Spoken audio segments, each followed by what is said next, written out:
Ənəs, Allah ondan razı olsun, rəvayət edir ki, Allah elçisi, ona Allahın salavatı və salamı olsun, səhabələrindən bir nəfəri cahillərin başçılarından birinin yanına göndərdi ki, onu uca Allahın dininə dəvət etsin.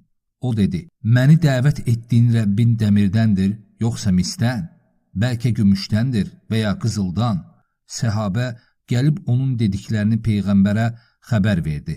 O da yenidən səhabəni onun yanına göndərdi. Cahil yenə dediklərini təkrar etdi. Peyğəmbər üçüncü dəfə səhabəni onun yanına göndərdi. Cahil bu dəfə də dediklərini təkrar etdi. Səhabə gəldi, onun dediklərini xəbər verdi və uca Allah onu ildırımla vurub yandırdı. Allah elçisi ona Allahın salavatı və salamı olsun buyurdu. Həqiqətən uca Allah onu ildırımla vurub yandırdı. Uca Allah da bu ayəni nazil etdi. Göy gürültüsü həmd edərək ona təriflər deyir.